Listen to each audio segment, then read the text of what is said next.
Well, Jonathan, today we're picking it up right where we left off. We watched Abram sojourning in the promised land by faith. He starts the epic journey, the stranger's journey to the promised land.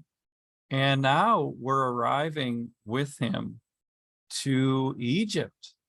And this is one of those stories that is really often overlooked. Like, nobody wants to talk about the story. I did a little bit of checking. I couldn't find it of the myriad of children's Bibles on my shelf, both at home at church. I couldn't find the story in there. It's just completely skipped.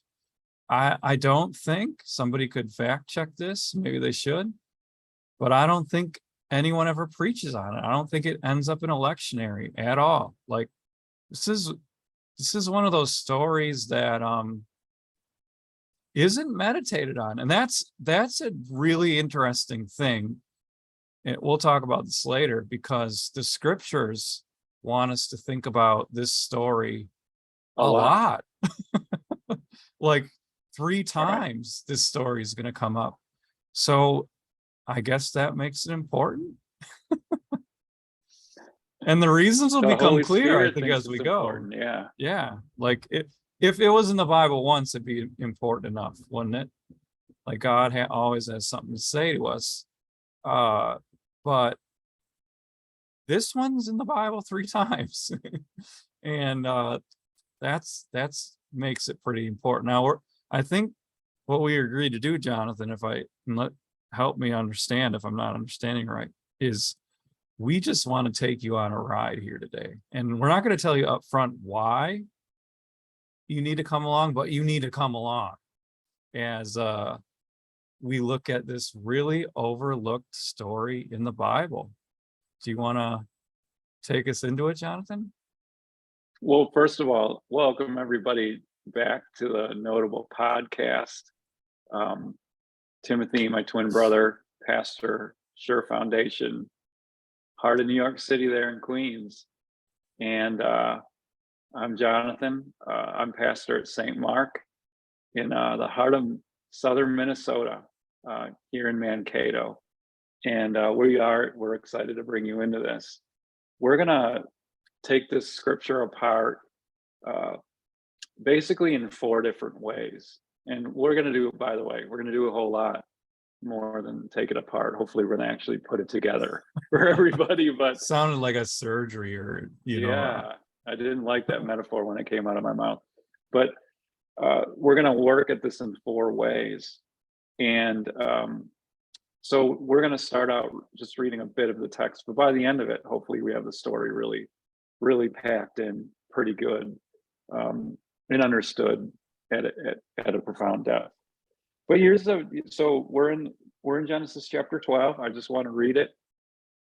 If you're watching on YouTube, you can see the text as well, but here it is.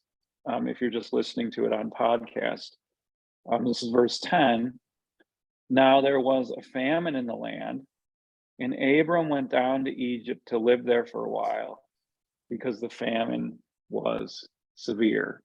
So we're gonna stop right there, and I want to make a brief comment, Timothy, that you can build on, and then I want to make a little bit longer of a comment.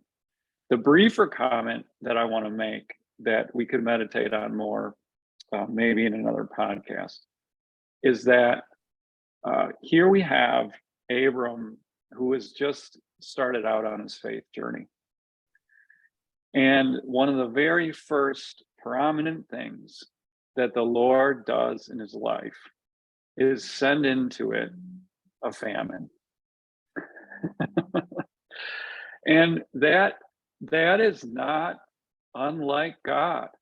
This is very programmatic of our Lord, that he sends his believers into situations where their faith can be tested.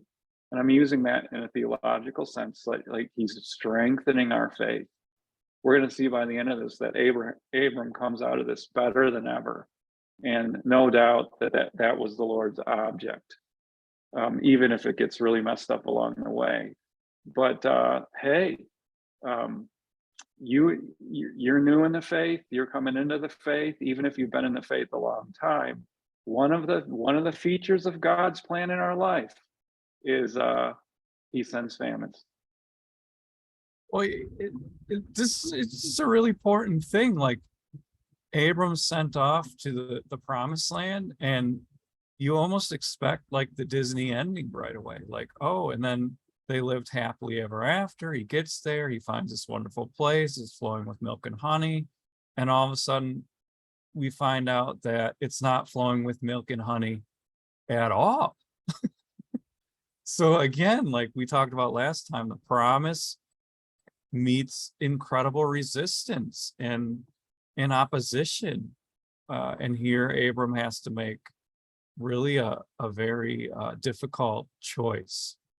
Will he stick it out during the famine, or is he going to be forced to leave the promised land for a bit just to be able to eat? The other comment that I want to make, and I want to save most of my comments on it later, but I do want to pour into this just for a second. Every single Christian who reads this verse, their eyes should be popping out of their heads like a cartoon, because here you have the first instance in Scripture of one of God's people going down to Egypt. And Moses is writing this very purposefully. He knows where this is leading up to in the Exodus. Every Christian should be reading this with the Exodus in mind. We're going to talk about that more later. But for right now, what I want to expand on is this, just based on this text, that there is an awful lot of ambiguity in life. Like there's a question here, like here's a major move, right? Here's a Christian who made a major move in life, and you can think about, like, should you have more kids? Are you going to take this job or that job? Are you going to enter into that relationship or this relationship? We make major moves in our lives. Abram and Sarai decide together to make a major move in their life. They're going to leave the promised land. They're going to go down to Egypt. And the question becomes, as you read that, as a Christian reads this, was this the right move? Was this the right move? Like, and people are on both sides of this issue. They're on both sides of, one commentator is going to come out and say, this was sinful and this was wrong. Because they have, and you can understand that point of view. Like there's a couple of things that seem to support that. Like, you do have a promise. We do call it the promised land. We do have this promise from God earlier in the chapter that God's going to bless Abram. Should he just have stayed in the promised land and waited on God to provide? And to support that point of view for a second, it is true that later in the Scriptures, Egypt becomes practically synonymous with unbelief in God. In fact, I just want to point this out. One of the things that's really interesting about the land that God chose to be the promised land is that people who live there have got to be totally dependent on God. This isn't Egypt with the Nile. You need the Lord to send rain. Furthermore, think about the resources of land. You have to be totally dependent on God. But if you think about, aside from the creational world, the man's world, if you're going to live in the promised land, again, you have to be totally dependent on God. Totally dependent on God. You think about, like, what's so interesting about the promised land is that it's positioned between major civilizations. So it's positioned between people in the north, and the north is typically associated with Babylon, and then the south, which is Egypt, which were both civilizational powerhouses through the centuries. And so what ends up happening is that the promised land is in between there, and always it's a punching bag. It's always ready to be overrun by a foreign conquering power. And so you have when you live in this land, God, you're positioned in such a way that all you can do is be dependent on the Lord. And so you can see why a commentator might come out and say, you know, Abram he wasn't dependent on God. He should have waited on God. But on the other hand, there's an argument against that too. Like maybe God was opening a door of provision in Egypt, and there's no command in the text that says you have to stay in the promised land. It says the promised land is, your offspring, Abram, are going to have the promised land. It doesn't say that you will. And so there's certain tensions there, and certainly if you read this text here, there doesn't seem to be any condemnation at all of Abram going down to Egypt. So there's these like, should he have gone? Shouldn't he have gone? It's the same tension that we have in our lives. Like, should I? Why am I doing this? Am I doing this out of trust in God's provision, an open door? Am I doing it distrusting God and forcing His hand or something like that? And we all have to ask ourselves these questions. So there's ambiguity here, Timothy. Huge ambiguity. There's always a tension in our lives between trusting in God and then also putting God to the test. And what we want to do is find that sweet middle. And the ambiguity in this lesson, it doesn't go away. We don't get moral statements from the Holy Spirit about Abram's actions. And so we're called to, as readers, to look at this and really come to our own conclusions, or like if you want to talk about how narrative theorists, they'll talk about the gaps in the story. There's these gaps in the stories that we're meant to fill in, and the ambiguity, like if you're ready to move into to verse 11 and 12 and 13, really continues in a very striking way. Like this is Abram's plan. Then he says, as he was about to enter Egypt, he said to his wife Sarai, I know what a beautiful woman you are. When the Egyptians see you, they will say, this is his wife. Then they will kill me, but will let you live. Say, you are my sister, so that I will be treated well for your sake, and my life will be spared because of you. So we get, if we could frame the story this way, this story is really a chiasm. It's got massive dialogue at the beginning, like direct discourse, where Abram speaks to Sarai. The story is going to end in the same way. We get this massive discourse between Pharaoh and Abram, and then we get the sweet middle, which we'll talk about in just a second. But this is Abram. We get really important words. We get to see a lot about what's on his heart. He's got massive fear going on, and then he comes out with really a deceptive plan. And I know, Jonathan, we want to just pause right here and talk about whether or not this is sin, and maybe different kinds of sin as well. You want to start us into it, or should I? Well, I want you to take us into the sin here, but I just want to pause for a second and look at this text, the way that it's set up. You do get this speech, this little sermon from Abram. Say, you are my sister, so I will be treated well for your sake, and my life will be spared because of you. And what's really interesting about it is that we stopped reading there because that ends the scene. So like scene over. If we're watching a play, the scene is over. And what's really powerful, and I think profound about this, is we don't get Sarai's response. We don't get it. This is what we call a textual gap. And we only find out later that Sarai is in complete agreement. So we have to read backwards. We only find out later that Sarai totally went with it. And the story is profoundly told. so you have this moment, you almost have this moment of deep narrative tension where you go, what in the world did Sarai say to that?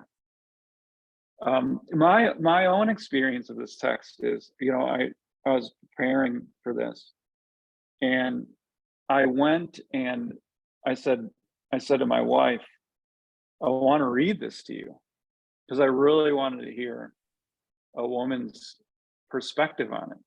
So I want to read this to you, and I want you to react. And just because it's so powerful, like in my mind, and just enter into this moment, because the narrative asks us to enter into this moment. How does Sarah respond to this indecent proposal? Did she start fiddling with the ring on her finger? How does this even go? It's just, my heart is sick about it, Timothy. And I think we have to, like, if our hearts aren't in our stomachs right now, there's something wrong with us. But now, like, I'm just trying to enter imaginatively into the story as the narrative calls us to do it.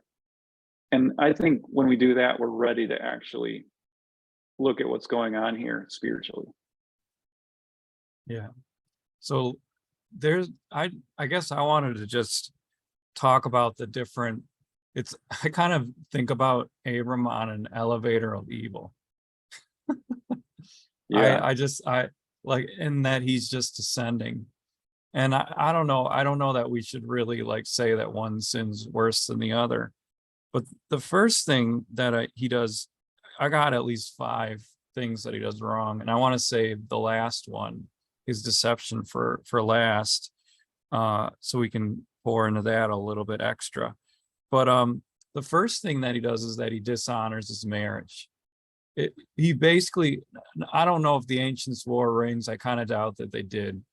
But he basically says to his wife, this would be a modern way of saying it, let's go into a bar and take off your wedding ring and pretend that we're friends or something like that. And that is straight up just dishonoring your marriage. And he is putting what should have been a strong foundation, really a covenant between the two of them, at risk. And I can't help but think that, before God, this is a violation, first of all. But I also think it weakens the whole edifice, like, of his marriage. And this is a little bit of speculation, but I think it's probably pretty decent speculation that Abram actually walks out of here with Hagar. Like, where else did Hagar come from? So already and she's going to become a big problem for the family later, as is Ishmael, and it's going to cause Sarah tremendous pain.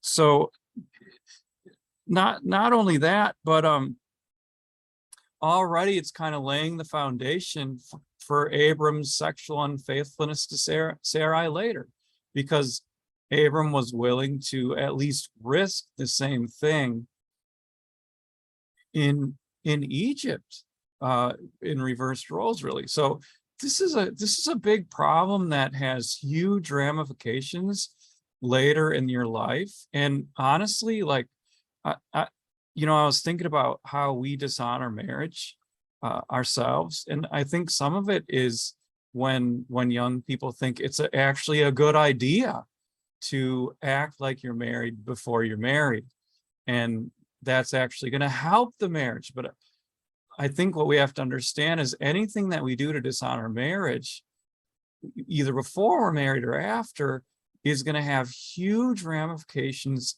later, because it really starts to crumble the walls of marriage from the very beginning. And so that's the first sort of level of sin here. I got a few more to go, but I don't know, Jonathan, if you wanted to build on that at all. I think what's only one brief comment. What's really, really interesting these days, and this is just happening in 2022, is that people in the sexual revolution who are all believers in the sexual revolution have come there's a very prominent book that's coming out of Britain right now from people who are all proponents of the sexual revolution, that actually monogamy is the solution to everything. Oh my goodness, like it's So it's here, news. yeah, so here we, like, it's really actually what people want. It's actually what people want. And so here we have it. Anyway, Timothy, keep going. There's more here. Yeah, so the second sin that I think that we need to notice is, I'm not sure. I want to give it, just play around with some names, some technicalities. Stereotyping, racism, fear of the other. Like Abram, let's give him the benefit of the doubt that he was filled with fear for his very life. He must have imagined, and perhaps he's right, I'm not sure, that these Egyptian fellows were lusty horses and bloodthirsty fellows. Like, that is absolutely how he viewed them. Now, I read one commentator that actually defended Abram's fear, and he said, look at David. David was willing to kill for Bathsheba. And I thought about that for a while. I was like, no, that's not a parallel, because David didn't eliminate Uriah until there was a pregnancy involved. It's not a parallel. Like it, and I thought about how irrational his fear was. Like he's imagining that the Egyptians were good enough people that they would honor his marriage to Sarai.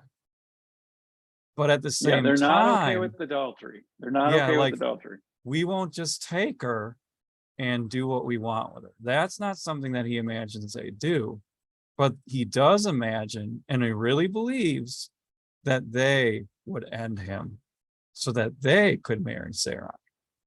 And maybe a historical scholar is going to weigh in and be like, oh, that's exactly how it was. But I don't know, I don't know. But what we can say is that his fear absolutely dominated him, and perhaps was actually pretty sinful. Like he thought really poorly of the Egyptians, and Pharaoh is insulted. Like, if we can pay attention to his words, like he's like, I don't get it. So it turns out that the Egyptians were actually much more upstanding citizens and not as lusty and bloodthirsty as Abram actually thought. So you could say that it was a violation of the eighth commandment as well. He's engaging in suspicion, and this is where we can do a little clarification on how Christians live in this world. Like, on the one hand, just like Christ, we never entrust ourselves to human beings, to princes, to human beings, because we understand that human beings have darkness in them. Like, I'm thinking about Christ's teaching in the Gospel of John. He did not entrust himself to them because he knew what was in them. And we live our lives in that tension. We know that inside of all people there's darkness. We never ultimately trust human beings. We can't. What we do is we trust in our God. So ultimately we entrust ourselves to God. On the one hand, that's how we live our lives. With holding people maybe more loosely. We can't ultimately trust people. That ultimately people will not prove faithful. God will. But on the other hand, that does not mean then that we should live our lives paranoid and suspicious. And in fact, if we think it out, um, you cannot have a healthy country. You can't have a healthy church. You can't have a single healthy relationship when there's suspicion or paranoia inside the relationship. Um, that's what produces civil wars in countries. That's what makes that's what keeps people outside of churches. That's what makes marriages crumble when there's suspicion, when there's not some kind of level of trust. And so that's why it's so important to keep the eighth commandment, so that there can actually be some kind of modicum of stable relationships in the world. So th- that's a really interesting thing about a migrant coming into a country, and how they feel about the people there. Abram is perhaps a bad example of that. I got another sin. This one's a husband sin, and we're going a little bit into his words, but he actually says to Sarai that she should go along with this deception. Say that you're my sister so that I will be treated well for your sake, and my life will be spared because of you. So Abram here is putting his wife at risk, at least for infidelity, in order that he would be treated well, and so that he wouldn't die, at least his imagined death. So that's problematic when the scriptures say to a husband that we are called to lay down our lives and to love as Christ has loved the church, which means to die for them. Actually, Abram asked Sarai to live out his calling. So he reverses the callings in marriage, and that is it's a husband sin. I don't know if that's as far as I wanted to take that one. And I got one more, and this one's a God sin, and this is the biggest one. But the Lord had promised to Abram. He said that I will bless you. I will make you a great nation. I will let you be a blessing to all nations. And here we have Abram doubting that promise and instead turning to deception to help God along. And that is, that's a problem. That's a big spiritual problem. Do you want to give that one wings, or you good with what we've said so far, Jonathan? He's telling a lie, Timothy. And he tells, like, if I could put it like this, he's telling a lie because he's believing the biggest lie of all, that God is not true to his word, that God is not trustworthy. And one comment before we take this all the way down is that one thing that's really important to know about our behaviors and our sins is that there's almost always a sin underneath our sin. There's you play in the shallows, or you go to the depths. And it's important to realize that, because when we minister to our own souls and when we minister to the souls of others, if we play in the shallows and we say, Abram, let me give you a teaching on marriage, it's still not dealing with his real issue. He needs a teaching on marriage, obviously he does, but we still haven't gotten all the way there. At the depth of his heart, Abram is believing a lie about God. He's believing a lie about God. And that is actually true. You just have to figure out which lie it is. That is actually true of every single sin. In fact, one of the things, just one last comment about that, and just kind of let this sit on people's souls. One of the reasons why the Small Catechism has stood the test of time is just how insightful it is into the scriptures. So like when you look at the commandments, one of the things that they always say in the meaning is that we should fear and love God. That and the incredible spiritual insight is that there's always a sin underneath the sin. There's always somehow, some way that we're failing to connect our lives to God. So why does Abram instrumentalize Sarah? Why does he so careless? Why? And we go down the levels of the elevator. At the bottom of that, Abram tells a lie because he believes a lie about God. And I think that one of the reasons why I'm really passionate now about this little narrative is that this narrative does give us a chance to talk about lies and deception and misinformation and all and disinformation, or whatever it is that people are calling it these days. This is one of the stories that we can look at, and specifically we can even narrow it. And because sometimes there's this question, am I really lying if I just omit a key part of the truth? Because we're going to learn in a later narrative that what Sarai says is actually on its face absolutely true. She is, and this is kind of gross for modern day readers and listeners, but Sarah is actually Abram's half sister. So they shared Terah as a dad, and they had their own mothers. So when she says I'm his sister, that's true, but it omits, like it leaves in the darkness, the fact that they are actually also husband and wife, which is a key omission. And that is still dishonesty, it's deception, and it is a lie. Yeah, and to bring clarity to that, like, this doesn't mean that everybody has to know your business, but there are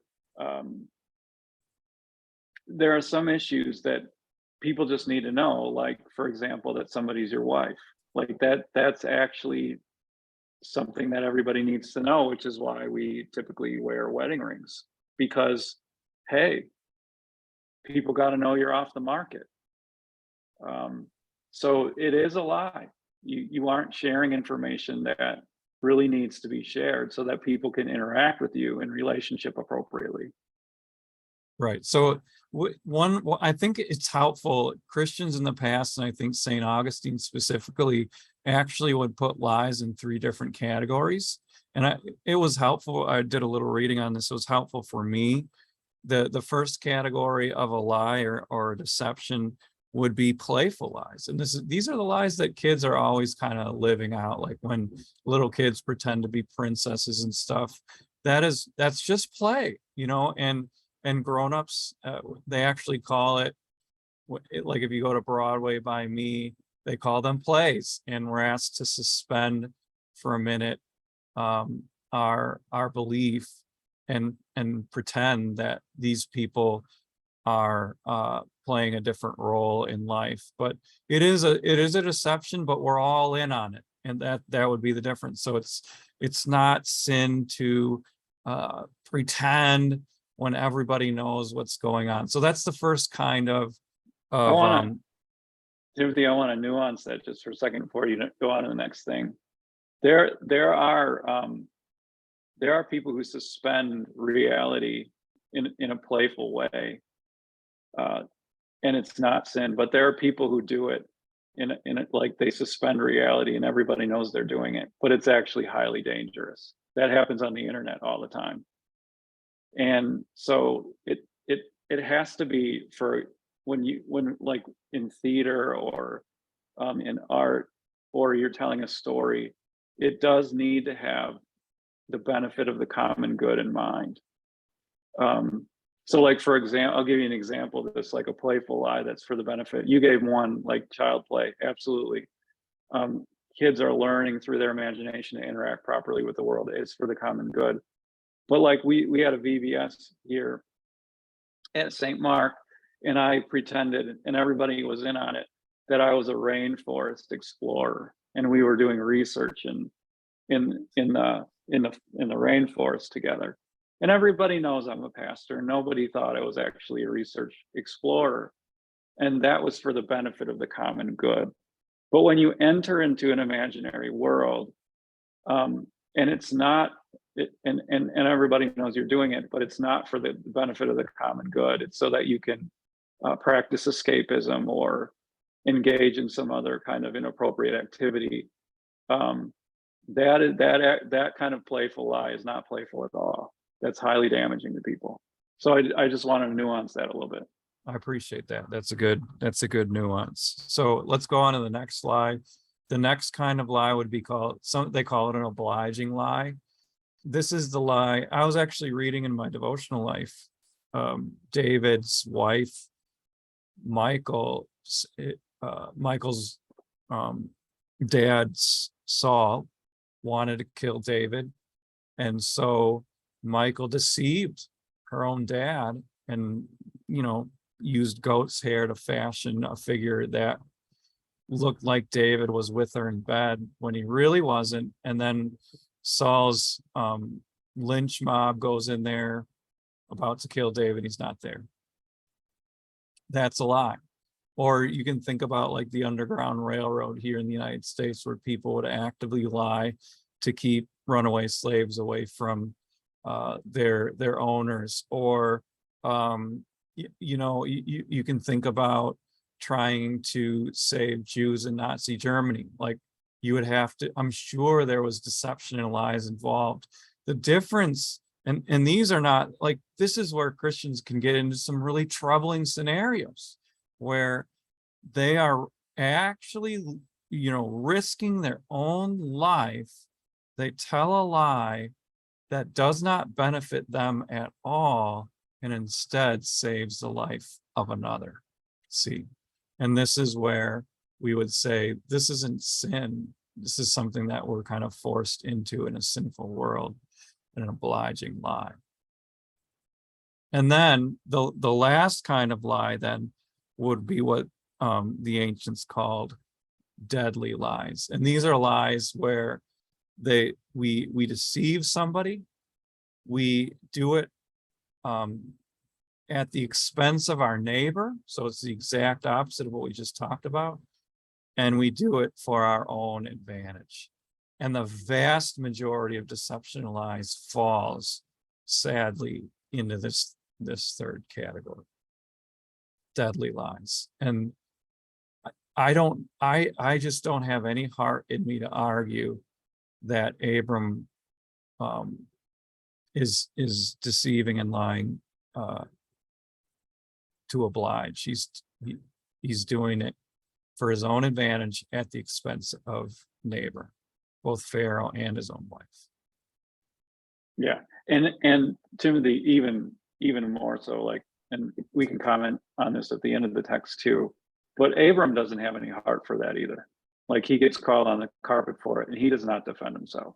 Pharaoh's speech stands, and he goes away acquiescing to everything that Pharaoh says. So Abram knows, he does not have a leg to stand on, and the Hebrew narrative makes that clear. I think this is heavy stuff, everybody. This is a heavy story. It's a heavy story. It is, yeah. It made my heart sick thinking about it. Like, I kept entering into it with my imagination, Timothy, and thinking about, what was this like as they're walking into Egypt and the wall of silence. And I'm thinking of, was Sarah fiddling with the ring? When does she take it off? And there's just so much sickness in me about it. And it makes me think about how easy this is in our lives to do this. And like, I wonder how many people got nervous when they found out the IRS got more funding recently. And it makes me think about so many stories I know, like, of the pain of lies, and sitting with people who did a genetic test, and all of a sudden they find out there's a whole nother family that their dad had on the other side of town, and people who don't know the truth about their own biology. And it's just um, so satanic, so satanic. And maybe for all of us, we can stop and think about, here we have a believer who's struggling so much that he tells a lie and he brings his wife in on it. And it's a chance for all of us to pause and to search our hearts and to think about the secrets, because here, this is what we have: is we have a secret, Abram, which is also a lie, because people needed to know this. And the damage that we cause because of our unbelief, at the end of it, the pain that we cause is unbelievable. And this is a tremendous opportunity for us to repent and to see the elevator go down in our own lives. I couldn't say that better. I think so. We've been doing a lot of law here, and there's an opportunity to do that, but we need some gospel now. And we have the best kind, because God's response to this deception and this elevator, descent into evil on Abram's part is, Jonathan, it is absolutely breathtaking. Like, I was thinking about, if we just had just that first part. Ooh. And then we hear about, it's worse than Abram ever could have imagined. Actually, the Egyptians don't even bother to negotiate with him, and they just go and kidnap Sarai because she actually is beautiful, like Abram said. And what if the story just paused right there? Like, and I try to imagine now what's God gonna do? Like, you wouldn't ever anticipate this. No, like, this isn't Noah's Ark for sure. Like, it's not, let me try to start over. It's not the Tower of Babel. I'll confuse the tongues or anything like that. Like, now God's given a promise, and the response is so gracious. Like, it's so gracious, it's so radical that you wonder, is Abram going to learn the wrong lesson? like he just, like, let me just give you a thumbnail sketch of what happens. Okay, so God, as a response to Abram's unbelief and mistreatment of his wife, decides to bless him abundantly. Like, he, all of a sudden, Abram becomes like the favorite brother-in-law, or at least future brother-in-law, and Pharaoh's makes it his goal to make him rich, like sheep, cattle, male, female donkeys, male, female servants, camels, like everything's coming at Abram, lickety split. He is getting really rich, which is going to cause a problem. We'll look at this next week. For Abram and Lot, they get too rich, so rich that they actually have to separate. That's their big plan. We'll have to see if we think that was a good thing to do or not. Then the Lord causes problems for Pharaoh. So he causes severe diseases on Pharaoh's household. Yep. So he strikes them hard with some kind of disease. We should talk about maybe what that is in just a second. And then God's so gracious, and on top of that, he doesn't leave Abram to wonder if all of this was okay. He calls a heathen, unbelieving king to rebuke him, which I think is kind of an interesting thing. Like, how many times do we get rebuked by the heathen in this world? Like, it's very Jonah-esque, Timothy. Yeah, it's very ironic. There's just so much Pharaoh irony. Becomes this preacher of righteousness for Abram. So, and then Abram leaves. He's unscathed. His belly is full. He's rich. His wife is untouched. And he even gets an honor guard all the way out of Egypt. Yeah, like that's the rest of the story. It's unbelievable blessing. And I one commentator put it this way. I thought it was really well put. He said, instead of like some kind of divine punishment, God embarrasses Abram with his blessing. He embarrasses Abram with his blessing. So I've said a lot right there. You sketched it out so beautifully, Timothy, but you know, verses 14, 15, and 16, you do see things play out. Abram gets blessed, radically blessed. But verse 17 is the key. Here you get the Lord's activity named. And this is significant. We don't always get this in Genesis, but here we get the Lord's activity named. And I'm just going to read verse 17 here. But the Lord inflicted serious diseases on Pharaoh and his household because of Abram's wife, Sarai. So here's what I want to point out. This is really interesting. What we have here is yet another textual gap. That's what we have. So we had a textual gap in verse 13. What's Sarai's response? We find out that from the details of the narrative later what it is, that she ends up fiddling with the ring and taking it off. If we could use symbolic language like that. But then here we get a gap because we actually don't know what happened. We actually do not know what happened. So the Lord, what we get plague language here, and I want to be clear about that. We're going to come back to that later, but we do get plague language in the Hebrew. Here it's translated that the Lord inflicted serious diseases. In the Hebrew, it's a plague, and it says specifically on Pharaoh and his household. Now, what's interesting about it, we don't know what the plague is. What's the plague? And what the reader does, and this is the effect of the narrative on us, is we have to enter into that textual gap with our imagination. And what we end up doing is it's almost like a murder mystery, and we have to reconstruct what happened. In fact, you can't even help but do it. In fact, I'm preaching on this on Sunday, and I'm gonna ask my church afterwards. We're gonna have church after church, a little Bible class.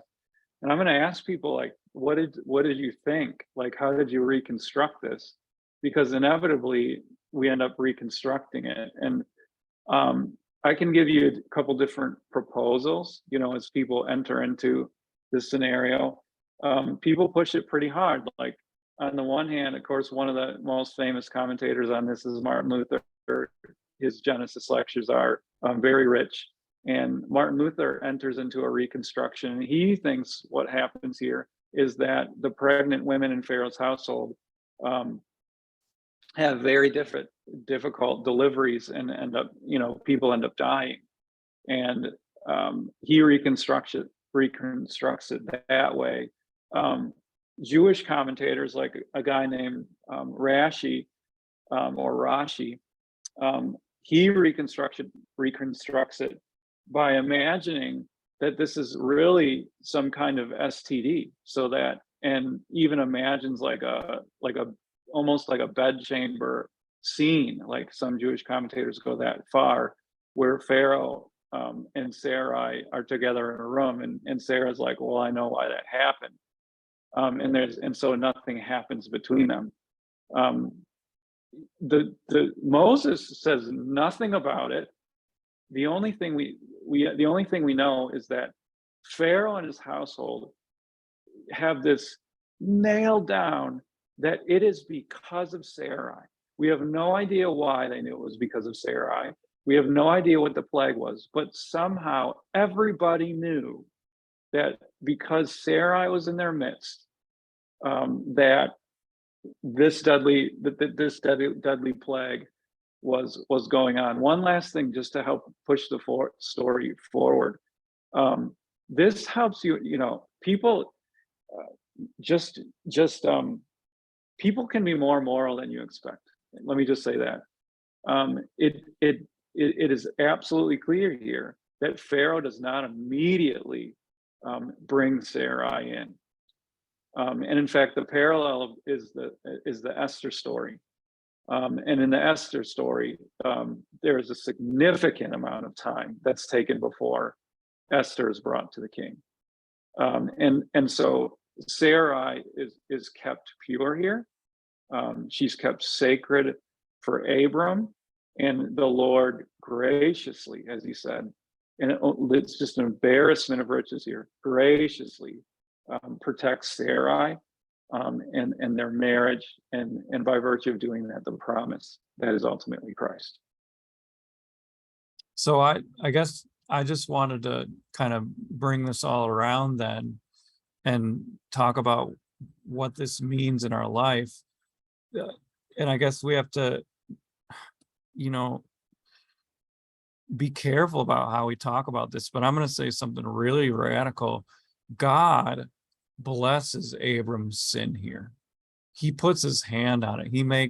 He takes his sin and works it out for his good. And he embarrasses him with his grace. This kind of response to sin takes maturity for the believer to get it. Like, the Lord could have made Abram suffer massive consequences for this deception, for this plan. Like, you can imagine You lose your wife. You lose everything. You can imagine the consequences that he maybe could have and should have suffered, but the Lord spares him all of it. And the danger, and I think like some Christians would be like, don't say it, Pastor, but I'm going to say it. The danger is that we don't learn the lesson that God wanted Abram to learn, which is that his word is faithful, even because of him, despite his sin, and even because of his sin. The Lord is faithful. The Lord forgives. And so I think what I'm trying to get at here is that all those deceptions that you named and helped people to think about in their own hearts and in their own lives, how many of them are still kind of sort of out there, right? And how many has God simply put his hand on? Not to get us to believe that it was okay. It wasn't. In fact, it cost God the life of his own son. This is why Jesus bled and died. You're like pushing the rhetoric, and I'm okay with that, like pushing the rhetoric on it. But at the end of the day, like, the biblical language on this is that God works out everything for our good, everything for the believer. And that includes our sin and our evil. And that's clear here in this text. And and even like one more, like, look at the text. Listen to this. Like, Timothy, we were talking about the lies that, all of the sin in this. Look at listen to Pharaoh's speech. What have you done to me? He said. Why didn't you tell me she was your wife? Why did you say she is my sister so that I took her to be my wife? Now then, here's your wife. Take her and go. And what ends up happening, like, I love that. Like, Pharaoh comes in and it's what? And it's why? And it's why? So that Abram, his sin can't be blessed in his heart. In fact, what God provides this preaching in Abram's life so that the elevator can go down and all of the poison can be sucked out of Abram's heart. It's what, and it's why, and it's why. So that what ends up happening is, yes, Abram goes away from Egypt. He has his wife and his marriage and his love intact yet. He's been incredibly enriched in every way. But more than anything else, Timothy, his heart has been. He has been properly rebuked. He has been properly preached to, so he can return again to the promise, stop telling lies, and also stop believing lies. And that is so helpful. Like, that's what we need, Timothy. That's what we need. We need to stop believing lies that God, like, we've been too bad. God won't bless me. We've been too sinful. It's too messed up. I can't tell my child about this. I can't tell my in-laws about this. I can't be honest with my pastor about that. And we end up telling, or I can't, confess this to my spouse. Whatever it is, we believe the lies. We bottle them up, the secrets. We keep telling them until we start believing that God redeems it all, until God forgives it all, until God can take all of it somehow. Most of the time, we have no idea how he's going to do it. How is God going to redeem this mess? I don't know, but he will. He promises. He promises. And he's that good in Christ. He's that good. He's that good. Before we leave this little episode in Abram's life behind, I think we have to kind of back up the camera, so to say. Like, we've been really focused in on the verses, and rightfully so, but I think we need to back up the camera and just put it in a big biblical context here for our listeners. And hopefully we can do this really quick, but I want to look backward, forward, and then I want to look at how this story is duplicated. Because we want to see this in the context of Genesis. The first thing that I want to just notice with you is just to take us backward for a second. And here we have, like, people draw parallels. You can agree or disagree whether the parallel's there or not, but I see it, that here we have a woman who is at the heart of things. Her name's Sarai. We had another woman at the heart of things at a moment critical in history. Her name was Eve.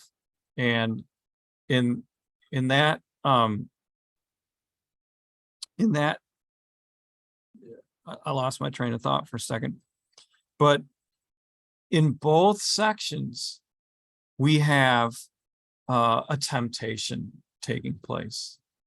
And in early Genesis, we have the tempter, the enemy, the evil one, Satan himself, tempting the great patriarch Adam and Eve to sin. And of course, they fall into it. Now here, the roles are reversed, and there's a woman involved, and Abram becomes the tempter to the world.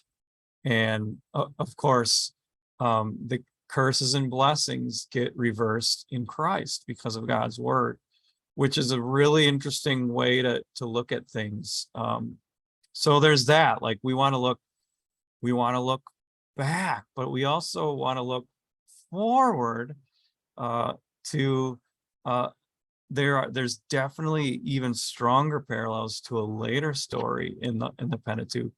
Jonathan, you want to take this one as we look forward? Yeah, it's Timothy. I really want to do Exodus sometime on this podcast, but actually, like, I think every Christian who reads this can pick this up. But Robert Alter, in his little, I don't like a lot of his stuff, but he's the one who most he grabs onto this the best of all the commentators.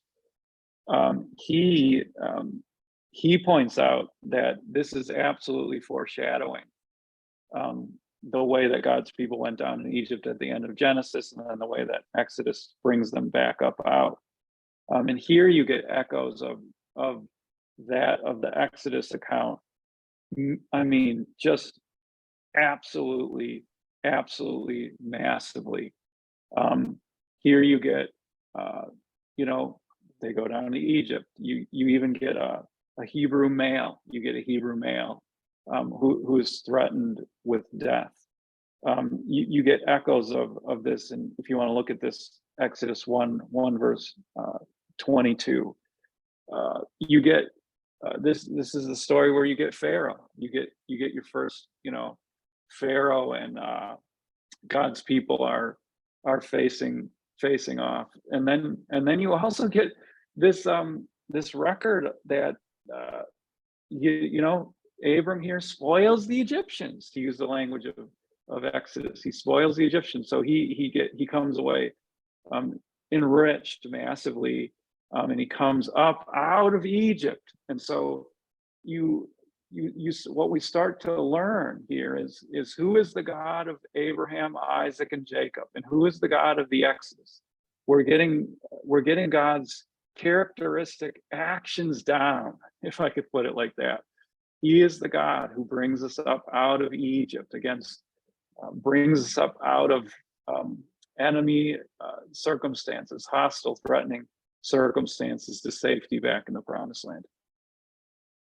There was a striking quote, and I'm blanking on the author right now, but it said, "What happens to the fathers happens to the sons," in the Yeah. scriptures. So this is a cycle that begins here, where one of God's people goes down to Egypt and then he comes back out richer in every way. First of all, spiritually, but also materially. And that's going to continue at the Exodus, but that's not the only son of God that ends up in Egypt. Oh, Jesus don't do it. Christ does too. Yeah, he And goes down to so Egypt. what happens to the fathers happens to the sons. So we need to learn to expect that we're going to have our own sojourn in Egypt. We're gonna arrive there and try our own sorts of deceptions. Hopefully not. We're going to learn from it. But and then the Lord so faithfully is going to provide the exodus in Jesus Christ so massively. So this is a this is huge. This is a cycle that's going to keep coming around. We're meditating on the scriptures right now. Like, this isn't just good biblical, like we're doing good biblical theology. Fine, we're doing good biblical theology. What I'm trying to point out here is that this is what we call a means of grace. We read these stories, and what's happening is when we read meta stories like this, that's what I'll call this story. It's a meta story. Like, it really fits into the big. It's a type scene. It's the yeah. first biblical type scene. When we get these archetypal stories, we, more than in any other place, we learn of the characteristic action of saving work of God. And what we can do then is, as we live in that story and really realize it's our story too, we can live by faith. God will not abandon us, even in our sin. God will keep his word of promise. He will care for us. He will bless us no matter what. And so we live by faith, and we know that ultimately in Jesus Christ, as you said. Mm-hmm. There's one more issue that has to do with the larger biblical narrative that we have to deal with. This story is often disputed as sort of a replica, because, and read ahead in Genesis 20 and then again in Genesis 26, very similar.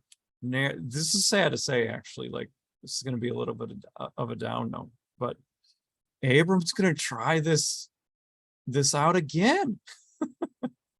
Like, he's gonna go through the same deception, just in another place with another king. And then this is really sad. We're going to learn that this deception becomes generational. Like, of course, Isaac is watching this happen later, right? Or maybe he hears about it, and he's going to learn that, well, Dad did it, maybe I can do it too. So then he tries the same deception with Rebecca. So this is a story. It's a massive story, really important story. So important, this is how I understand it, at least, that it ends up 3 different times in the Bible, both as a message of warning and of God's incredible grace. Timothy, I want to ask and answer a closing question. Will our unfaithfulness, will our sin, and will our unbelief nullify the faithfulness of God? No, it will not. God is not a man that he should lie. God keeps his word. And let every person listening to this podcast know that he was faithful to Sarai in the story. Every woman out there who has been mistreated or abused, God is faithful. God is faithful to liars like Abram too. God is faithful. In Jesus Christ, he is faithful. Have hope, people of God, have hope.